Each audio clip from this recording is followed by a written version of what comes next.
Washington, ou chama de Booker T. Washington em inglês, foi um educador que nasceu escravo, de pai branco desconhecido e uma mãe negra escravizada. Ele conseguiu, através de seus próprios esforços, se tornar o fundador de um instituto normal e profissionalizante que hoje é uma universidade, chamada Tuskegee, nos Estados Unidos, no estado de Alabama. Ele também foi considerado o líder da nação negra, porque nos Estados Unidos, muito embora que os negros fossem uma porcentagem muito menor da população como é aqui, porque aqui se considerássemos uma única gota de sangue, como consideravam lá, quase todos aqui seriam considerados negros, né? Ele era considerado o líder da nação negra e conseguiu um poder político descomunal. Ele foi conselheiro de presidentes da nação, né, principalmente Teddy Roosevelt. Mas ele também teve muitos percalços na vida. Ele teve muitos inimigos, brancos e negros, rivais, concorrentes. E, no final, ele se tornou uma figura muito polêmica, porque, inclusive, muitos militantes negros achavam que ele fosse uma pessoa que se vendeu para os brancos ou que cedeu demais para os brancos. Mas quando se considera que ele morava numa área do país, uma região do país, onde os negros eram linchados diariamente, né, dizer que ele estava, né, se vendendo para os brancos era como dizer que um judeu no meio do Holocausto, se fingisse ser católico, estaria se vendendo para os nazistas, né? Tudo tem que ser visto no seu contexto.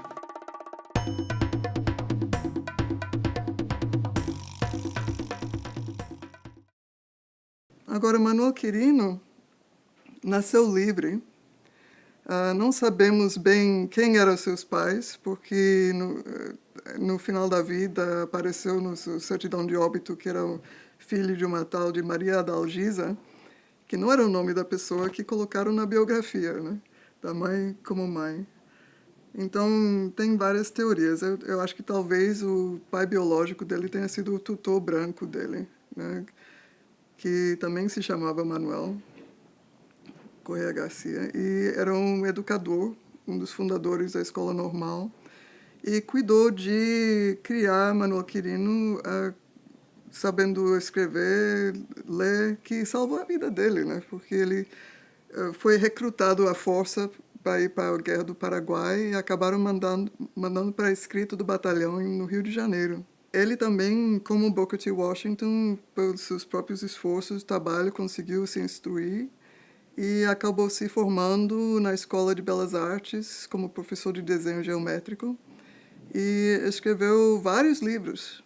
Se pode dizer, mas talvez ele teve algum patrono branco que, né, por paternalismo, ajudou, mas se esses livros saíram em uma primeira, segunda edição.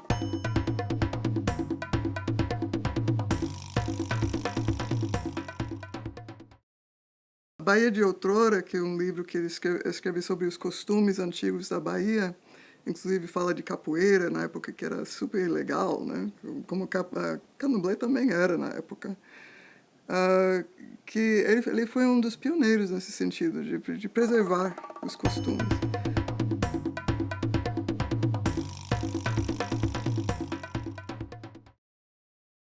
Ele foi pioneiro, o primeiro a escrever isso. Foi um livro, o livro dele sobre culinária baiana foi lançado depois da morte dele, mas ele já tinha escrito há muito tempo.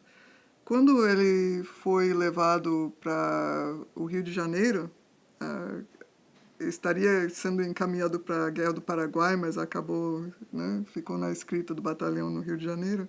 Ele reparou que as comidas de outras regiões do Brasil eram diferentes do que ele estava acostumado na Bahia. Aí, quando ele voltou, ele começou a produzir, né, receitas e textos sobre isso. Graças a isso, temos uma noção de como era a culinária baiana e como era diferenciada das outras regiões do Brasil até hoje.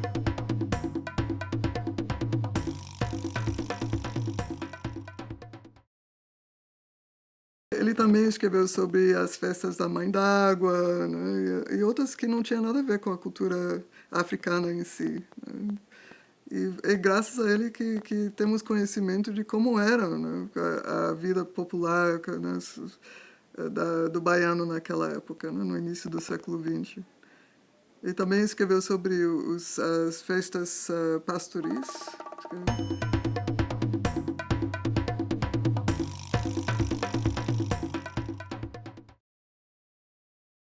Ele fundou um jornal abolicionista. E depois da abolição, fundou um jornal trabalhista. Ele tem vários aspectos de Manuel Quirino que interessam a vários pesquisadores. Né? Quem se interessa pela história da arte considera que ele foi o primeiro biógrafo de artistas baianos, o Vasari brasileiro.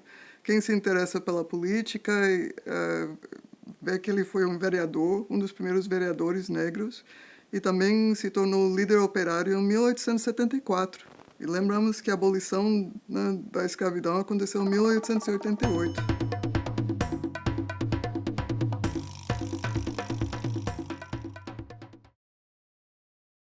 Para mim, o mais importante da atuação intelectual dele foi que ele reivindicou a contribuição positiva que o africano e seus descendentes fizeram à civilização brasileira. Porque, por muitos, principalmente Nina Rodrigues, eram vistos como um fator de retrocesso. O Nina estava vendo a cultura africana como uma coisa nociva, uma expressão de doença mental até, no espírito do positivismo. A cultura africana era vista como um fator negativo, que estaria levando a civilização brasileira para um estado de barbárie. Então, esses grupos africanos, né, a própria capoeira, o candomblé, eram severamente reprimidos. Quirino era o contrário. Ele via e fez questão de mostrar a contribuição positiva do africano. Por exemplo, basta ver os orixás. Tem um orixá que era ferreiro, quem era Ogum. Então, ele se tornou ferreiro aqui no Brasil? Não. Ele já sabia trabalhar com metal na África. Né? E hoje sabemos que tinha culturas que faziam esculturas maravilhosas em metal fundido. Eles ensinaram os portugueses a fazer mineração aqui no Brasil. Eles sabiam lidar com rebanhos de gado, né? Eles tinham conhecimentos que, inclusive, interessante que alguns antropólogos até que mostraram ou colocaram a hipótese que os negros ficaram com amnésia por causa do trauma, né, da travessia. A própria capoeira, antigamente se dizia que a capoeira nasceu aqui no Brasil, que não existia na África. Isso agora sabemos comprovadamente, graças a pesquisas feitas por Mestre Cobra Mansa e Matias Horeg Assunção, em Angola, que estão acontecendo atualmente. E já fizeram um documentário sobre isso, que tem uma tradição muito parecida com a capoeira Angola, no sul da Angola, hoje em dia. E já estão trocando conhecimentos. O que foi adaptado aqui no Brasil foi uma coisa realmente que só existe aqui, colocando o berimbau, a orquestra, as cantigas em português. Mas a arte marcial veio da África, sim.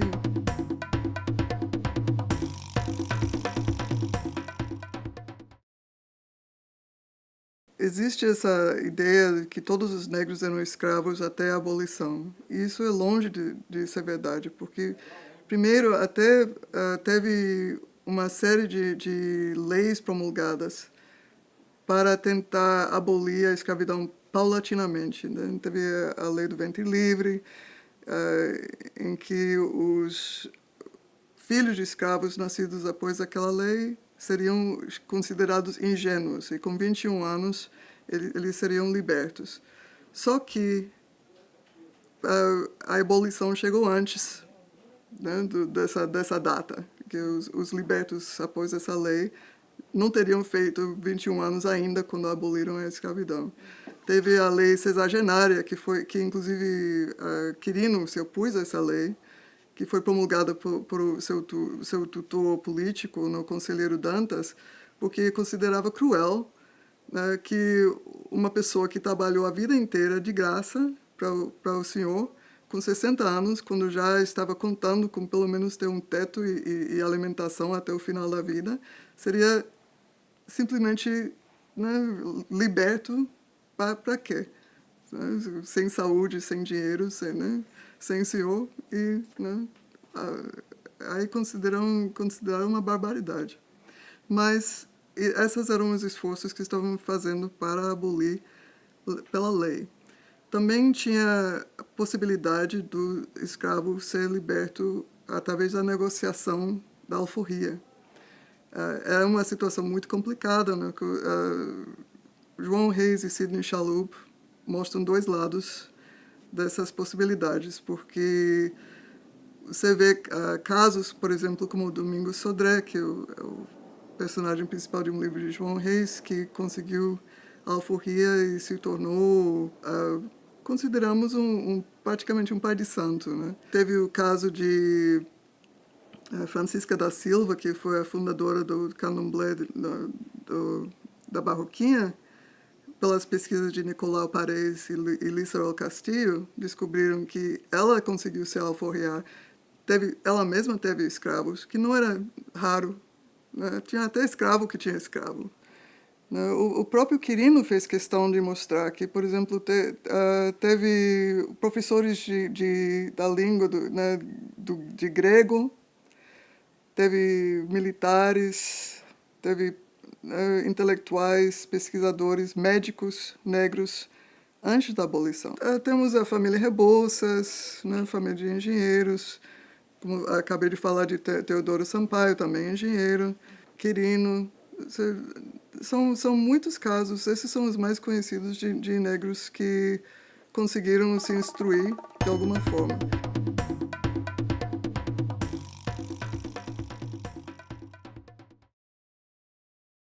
Agora, o uso de imagens, o próprio Quirino ilustrava seus livros com retratos de negros, sempre bem vestidos, com posturas dignas.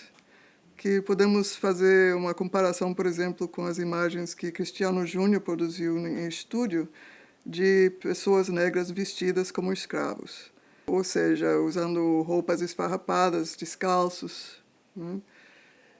O sapato era um símbolo da liberdade. Eu acho que uma das primeiras coisas que o liberto fazia era comprar um par de sapatos para mostrar que não era escravo, né?